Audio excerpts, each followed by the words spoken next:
ভাই সারাদিনে ইনকাম হয় কত? 2-3 হাজার টাকা। 2-3 হাজার। বেচা কেনার উপর নেবে, যেদিন মানুষজন থেকে বেশি সেদিন বেচা কেনা বেশি না? আর আপনি তো স্কুলের মানে আশেপাশে থাকেন না? স্কুলে যাই সকালে, দুপুরে মুড়ে বসি, দুপুরে মুড়ে বসেন, রেস্ট এসলে বিকালের দিকে মুড়ে। আচ্ছা, আজকের ইনকাম এগুলো নাকি? হ্যাঁ। আরও আছে? না আরও নাই, হয়েছিল যে পরে মালটা কিনে আনলাম, মুড়ি কিনে আনলাম। কিনেছেন মাল? কয় টাকা হয়েছে এখন? এদিকে এখনো বনি না, হয়তো 7-8। এখন খাওয়া দাওয়া করবেন দুপুরে, তাই না?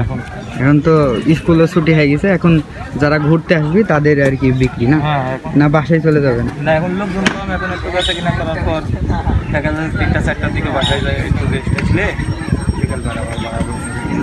আর হচ্ছে যে আপনার মানে কয়টা পর্যন্ত থাকেন, মানে আপনি বিক্রি টিক্রি ফিল্ডে থাকেন কয়টা পর্যন্ত? ওই সকালে ভাড়া, দুপুরে একটু বাড়িতে যাই, তারপর দেখা যাচ্ছে বিকালের দিকে ভাড়া, আর দেখা যাচ্ছে রাত 10:30-11টা।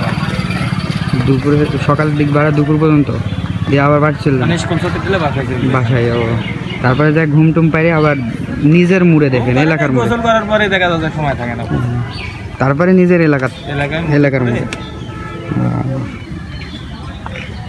রাত কয়টা পর্যন্ত থাকেন? 10টা, 10:30, 10টা, 11টা। 2 বেলা ইনকাম কত তাও? হ্যাঁ, 2 বেলা দেখা যাচ্ছে 1000 টাকা বিক্রি হয়। 1000-3000 টাকা। আর খরচ পড়ে 3000-এর মধ্যে খরচ পড়ে দিন প্রতি 1800 টাকা। বাদ বাকি সবই লাভ, তাহলে 1200 টাকা লাভ। এগুলা লাভ একটা বেচা, সবার তো আর হয় না। হ্যাঁ, আপনার তো হয়। আপনার মানে এত বিক্রি হওয়ার কারণ কি? আপনি তো রাশেদুল মানে ভাজা মুড়ির তো ফেমাস, আপনার নাম তো রাশেদুল।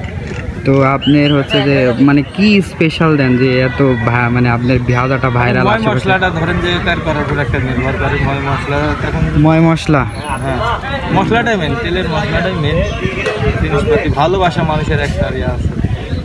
বুঝতে পারছি। আচ্ছা ভাই।